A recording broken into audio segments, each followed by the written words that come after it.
Hoy vamos a hablar del concepto antropológico de cultura y de los usos en el marco del desarrollo histórico de la disciplina. Cuando hablamos de cultura, tenemos un concepto vago, laxo. Todos más o menos sabemos que hablamos cuando mencionamos el término cultura.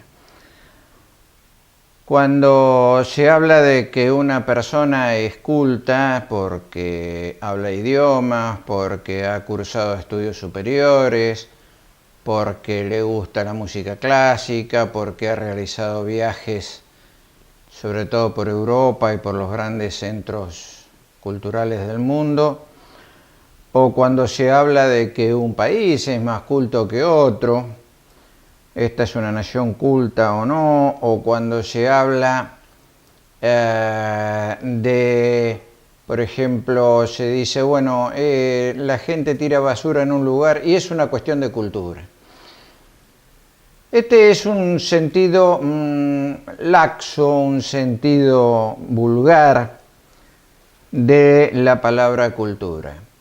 Pero para la disciplina antropológica, la palabra cultura, además de ser una palabra de uso bastante usual, es una palabra que encierra un concepto bastante preciso, aunque por supuesto ha ido cambiando a lo largo de la historia de la disciplina. Entonces tenemos la cultura como un conjunto de todo aquello que el hombre hace, dice y piensa. Cuando hablamos de la historia de una disciplina, podríamos hacer dos tipos de historia de una misma disciplina. Una es la historia externa, que es la vinculación de los procesos entre la ciencia antropológica y la historia social general. Es decir, cómo los procesos políticos y sociales y económicos que se han desarrollado a lo largo de los últimos 150 años han influido en la historia de la disciplina. Pero también tenemos una historia interna de la disciplina, es decir, los procesos propios de la ciencia antropológica y cómo estos procesos han ido cambiando el concepto de cultura a lo largo del tiempo. Por supuesto que esta clase está referida a esta historia interna de la disciplina y no a una historia externa de la misma.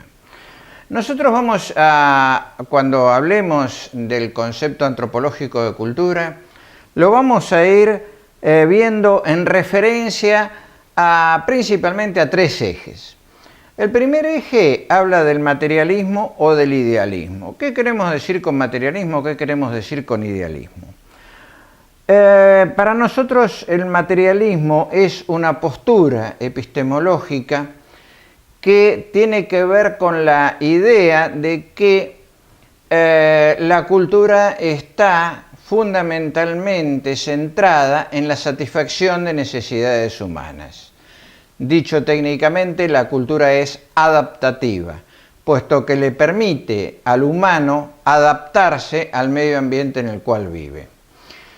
El otro extremo de este eje sería el idealismo. El idealismo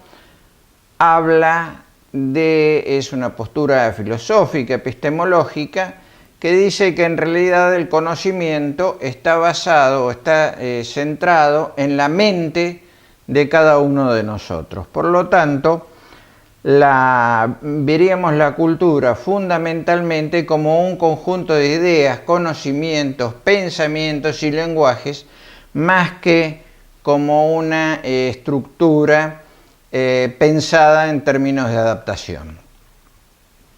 Otro de los ejes que vamos a ver es el eje que tiene que ver con la estructura y el agente. ¿Qué queremos decir con esto? La sociedad determina las acciones de cada uno de los individuos que vivimos en ella. Pero la pregunta que nos hacemos es, ¿las determina en forma absoluta? O, por el contrario, cada uno de nosotros tiene un rango de libertad y a su vez determina las acciones sociales. Es decir, cada uno de nosotros actúa como un agente capaz de modificar a la sociedad. Entonces, la estructura determina nuestras conductas y nuestras acciones, pero al mismo tiempo tenemos la capacidad, somos una agencia con la capacidad de modificar estas estructuras. Entonces, algunos dirían, no, la cultura influye estructuralmente y determina e incluso sobredetermina las capacidades de cada una de las personas que viven en ella, y por lo tanto no tenemos absolutamente ningún margen de libertad o ninguna forma de influir sobre estas estructuras. Otros dirían, como Max Weber, los hombres actúan racionalmente con arreglo a sus fines, con lo cual presupone una libertad absoluta de la gente frente a la sociedad. Este eje también vamos a ir viendo cómo se utiliza la palabra cultura en relación a este eje, entre la estructura y la gente. Y por último, vamos a hablar del eje entre el empirismo y el racionalismo, como dos grandes formas de conocimiento. El empirismo presupone que solamente conocemos por la experiencia, mientras que el racionalismo dice que el conocimiento es construido por la razón a partir de primeros principios que se toman necesariamente como verdaderos. La primera corriente que utiliza el concepto de cultura para explicar, en ese momento la preocupación era explicar la diferencia, explicar por qué el otro es diferente, es el evolucionismo. Cuando el evolucionismo crea el concepto de cultura, como todo aquello que el hombre hace, dice, piensa, como todo el conjunto de costumbres, artesanías, comidas, rituales, percepción del tiempo, percepción del espacio, forma de apropiarse de los bienes que la naturaleza nos ofrece, parte de un postulado central, fundamental, que lo llamamos también postulado científico del evolucionismo cultural. Ese postulado habla de la unidad psíquica del género humano. En otras palabras, todos los humanos somos más o menos iguales. No existen humanos con una mayor capacidad psíquica y humanos con una menor capacidad psíquica. En este sentido, no podemos suponer que haya pueblos que sean más inteligentes que otros pueblos. Simplemente lo que vemos, la diferencia que vemos entre lo que hacen unos y lo que hacen otros, no se debe a una mayor o menor capacidad psíquica, sino que se debe a una distinta disposición de la cultura. Para el evolucionismo, la humanidad es una sola. Por lo tanto, la cultura también es una sola. ¿Cómo se explica la diferencia? Bueno, porque distintas sociedades se encuentran en distinto estadio del desarrollo cultural. Ellos suponen que la cultura va evolucionando, se va desenvolviendo, se va desarrollando, va creciendo, y que algunos pueblos alcanzaron un punto de evolución muy alto y otros pueblos se quedaron en alguna situación previa, anterior, por alguna razón no continuaron su evolución. En este sentido es que se habla de salvajismo, barbarie y civilización. El salvajismo serían los pueblos más que están en un estado más primitivo de desarrollo de su cultura. La barbarie serían aquellos pueblos que están en un estado mediano de desarrollo de su cultura, es decir, han conseguido la agricultura, son pastores, y la civilización presupone la existencia de escritura, presupone la existencia de Estado, de religión monoteísta y algunas otras características que serían propias de este estadio de civilización. Por lo tanto, hay sociedades culturalmente superiores e inferiores.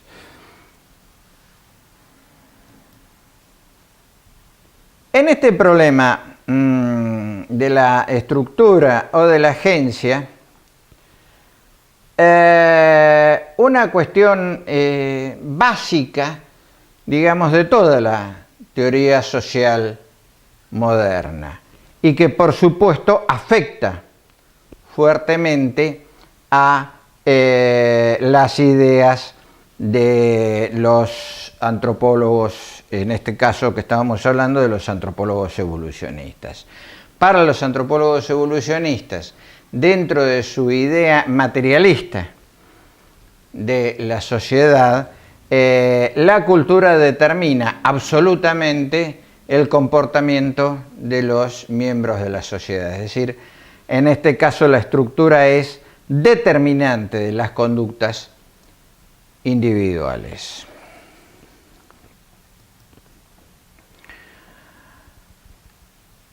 Por otro lado, nosotros tenemos, hemos visto en charlas anteriores, el funcionalismo. El funcionalismo es una corriente fuertemente materialista. La cultura debe satisfacer necesidades humanas, es decir, la cultura crea instituciones que están en función de las necesidades. Estas necesidades, a su vez, están en función de las instituciones. Existen múltiples culturas, no necesariamente en evolución. Pueden evolucionar, pero no necesariamente las culturas están en evolución. Con esto, el funcionalismo rompe con la idea evolucionista de una sola cultura que se va desarrollando a lo largo del tiempo. Para el evolucionismo existen múltiples culturas. ¿Cuál es la característica central de toda cultura? Garantizar la reproducción material de la sociedad en la cual se desenvuelve. Por otro lado tenemos el particularismo. El particularismo histórico, por el contrario, en oposición al funcionalismo, es fuertemente idealista.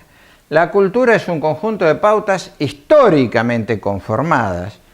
No satisface necesidades sino accidentalmente. Es decir, las pautas culturales no se producen para satisfacer las necesidades, aunque evidentemente ayudan a satisfacer algunas de ellas.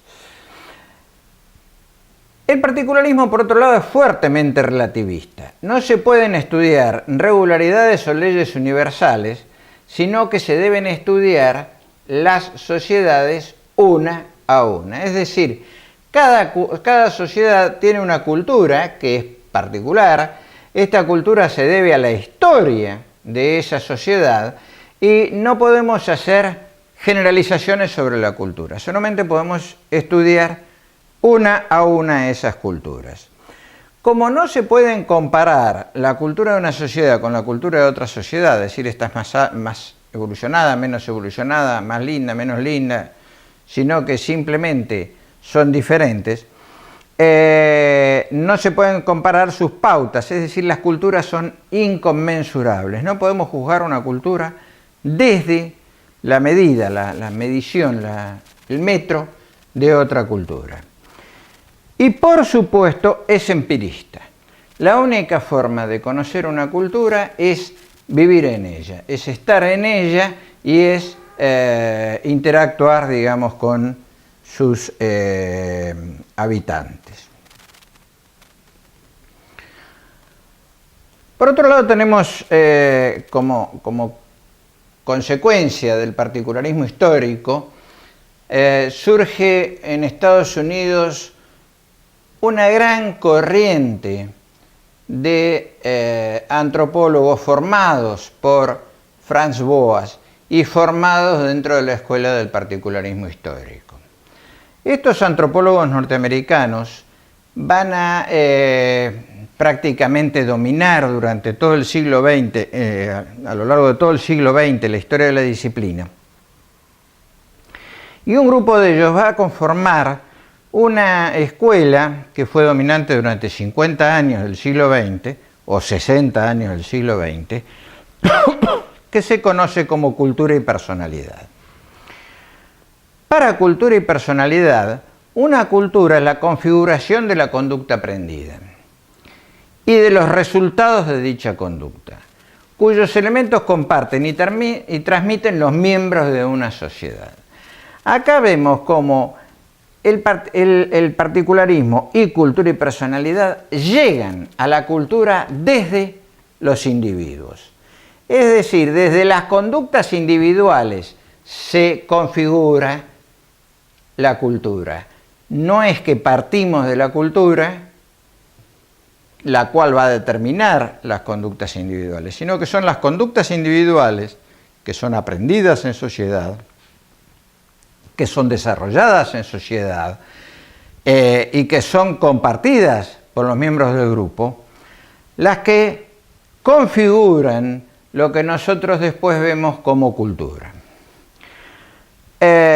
Por supuesto que hay conductas visibles, las acciones que nosotros vemos en los habitantes de una sociedad, y hay otras que están encubiertas.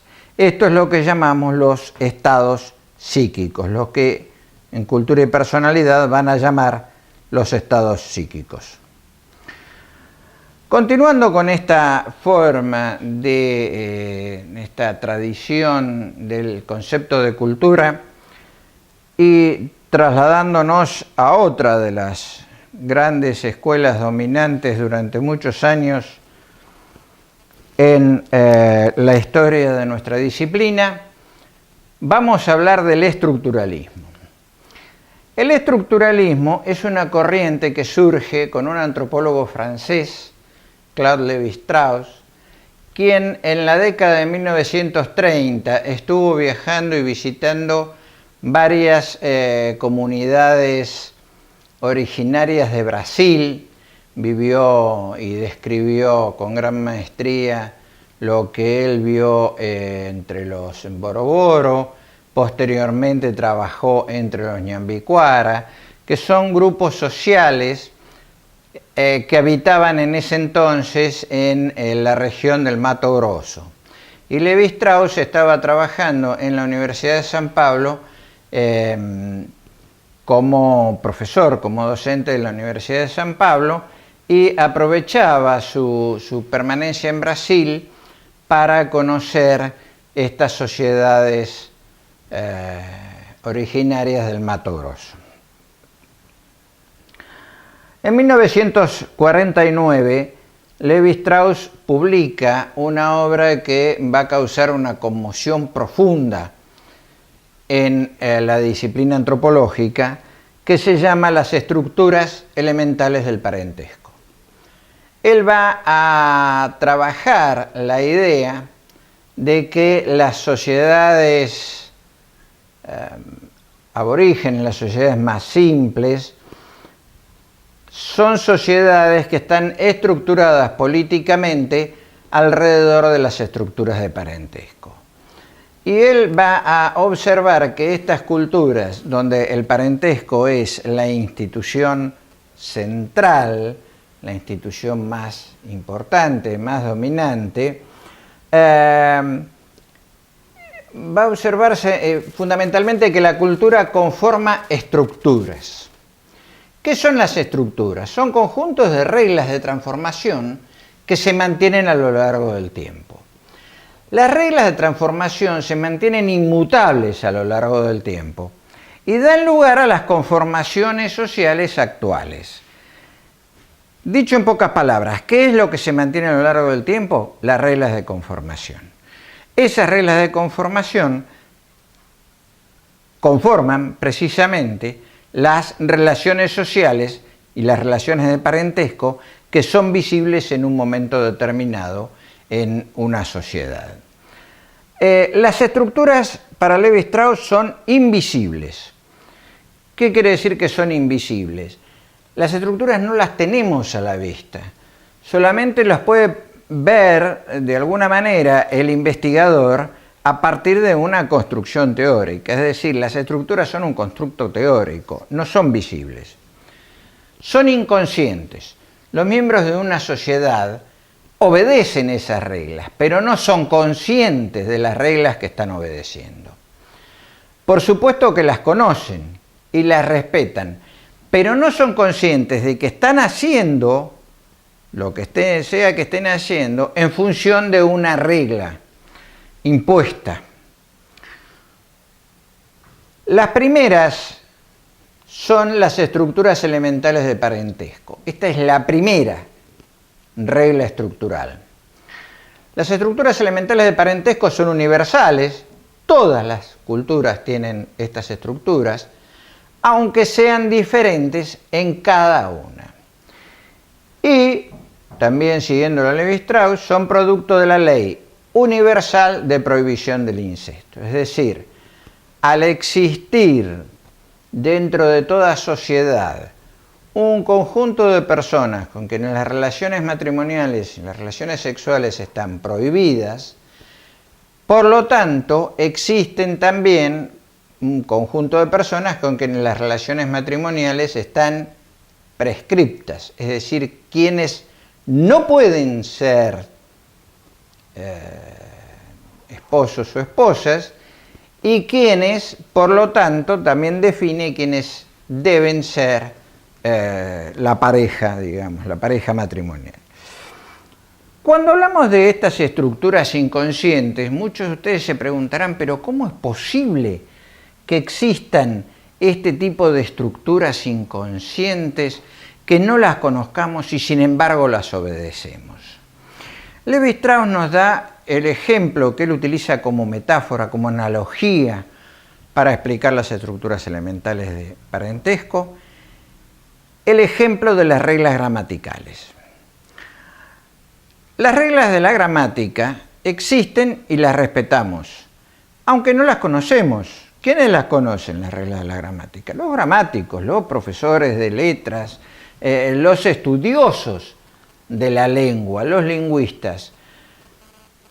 Pero el resto de las personas no tenemos presentes permanentemente aquello de sujeto, verbo, predicado, aquello de objeto directo, objeto indirecto, todo eso que alguna vez estudiamos en la escuela secundaria, no lo tenemos presente permanentemente. Incluso personas que nunca fueron a la escuela tampoco lo tienen presente. Sin embargo, para poder comunicarse tenemos que hacer frases que sean inteligibles. Y para que las frases sean inteligibles, es decir, para que las puedan ser entendidas por el oyente, deben respetar las reglas gramaticales. Es decir, ¿de dónde salen las reglas gramaticales? Del uso. Los gramáticos elaboran estas estructuras, los gramáticos estructuralistas, a partir de lo que ven en el uso. De tal manera que nosotros tenemos una serie de reglas gramaticales a las cuales debemos permanentemente ajustar nuestro discurso, aun cuando no somos conscientes de esas reglas. Lo mismo pasa, según Levi-Strauss, con las estructuras de parentesco. Nosotros estamos obligados a ajustar nuestras relaciones a estas estructuras de parentesco. ¿Conocemos las estructuras de parentesco? No, simplemente conocemos nuestras obligaciones sociales. A determinada edad tenemos que casarnos, tener hijos, bueno, con quién debemos casarnos, con quién no podemos casarnos, etcétera, etcétera, etcétera. Otra corriente que ha dominado a lo largo del siglo XX dentro de la antropología, pero ya no determinista, ya no estructuralista, ha sido las corrientes cognitivistas.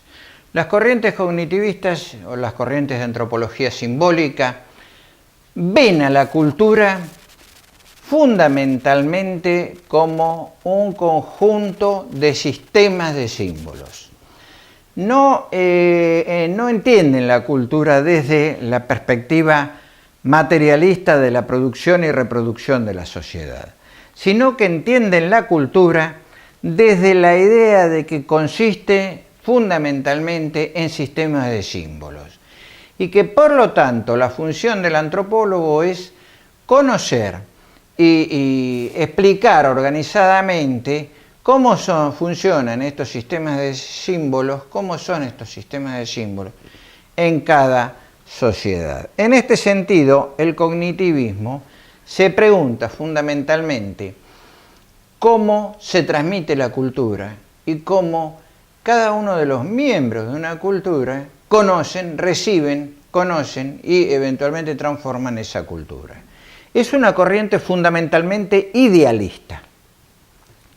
Es idealista porque ve a la cultura fundamentalmente como un conjunto de conocimientos adquiridos en el desarrollo de cada sociedad.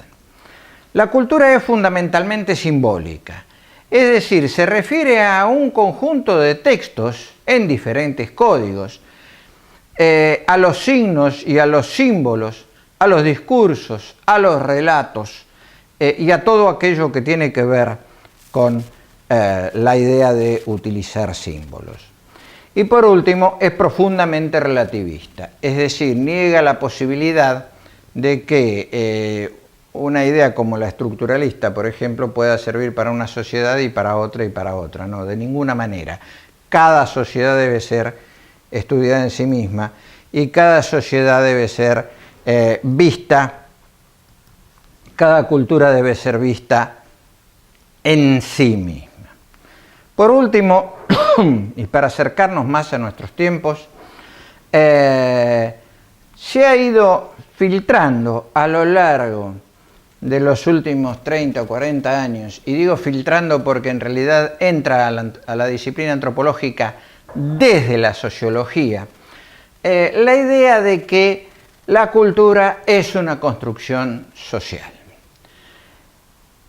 Y esta idea, que surge a partir de un libro que es publicado por dos sociólogos norteamericanos, Berger y Luhmann, y que se llama La construcción social de la realidad, impone poco a poco la idea de que la sociedad nos muestra una serie de conductas, una serie de relaciones, las cuales funcionan como una construcción social. Bien, esta idea de construcción social, sobre la cual no me voy a extender ahora, ha sido fuertemente criticada a su vez por un filósofo también norteamericano que se llama Ian Hacking, y se plantea, bueno, si la cultura es una construcción social ¿de qué? ¿Qué es lo que la sociedad construye? Y él dice, bueno, decir que la sociedad construye la cultura es en sí bastante trivial y bastante, casi podríamos decir, una cuestión evidente del sentido común. Pero, ¿qué queremos decir cuando decimos construcción social? Y esto es lo que no está claro en esta idea constructivista de la cultura, ¿no? De ver la cultura como una construcción social. Sí, una construcción social, pero bien, ¿quién la construye, con qué fines y para qué? ¿Toda la sociedad la construye? ¿O hay un sector de la sociedad que la construye y el resto la tenemos que vivir en condiciones determinantes? Bueno, esto es lo que se va a plantear Hacking. Por último, y para cerrar esta charla de hoy, quiero que veamos la idea de cultura desde las corrientes de la antropología reflexiva y desde lo que se conoce como autoetnografía. Abordan nuevas estrategias metodológicas, pero no se apartan de la concepción esencialmente textual de la cultura. Es decir, para estas corrientes, lo mismo que para el cognitivismo, la cultura es esencialmente un conjunto de textos. En este sentido, estas corrientes son profundamente idealistas. En ambas se procura superar, en las dos corrientes, tanto en la antropología reflexiva como en la autoetnografía, se procura superar esta esta discusión o este antagonismo entre estructura y agentes, aunque en ningún momento logran del todo salirse de esta dualidad entre estructura y agente. Y por último, para estas corrientes, la cultura es un texto construido por un colectivo humano. Es decir, entienden a la cultura como un texto que es construido por toda la sociedad. Cuando hablamos de un texto construido, no quiere decir que sea exactamente un texto, sino que se trata de una analogía. La cultura funciona como si fuera un texto. La gran pregunta, ¿este texto está sujeto a reglas estructurales o este texto es libremente armado por los miembros de la sociedad? Bien, esto no nos queda claro y todavía nadie lo ha explicitado de una manera que nos deje conformes a todos o por lo menos a un gran número de antropólogos hoy en día. Y para concluir, la cultura es un término polisémico, tiene muchísimos significados. Distintas corrientes dan diferentes significados al término, es decir, hay un desplazamiento de significados según qué corriente estemos viendo. Pero hay dos ideas que son dominantes en los últimos 50 años. La cultura es análoga a un texto y la cultura es una construcción social. Esto es algo que por supuesto nosotros deberíamos revisar y criticar, pero básicamente podemos decir en los últimos 50 años estas son las dos ideas dominantes. Vemos la cultura desde la analogía de lo que es un texto y vemos la cultura como una construcción de la sociedad. Bien, la próxima charla entraremos desde algún otro lugar a el concepto de cultura.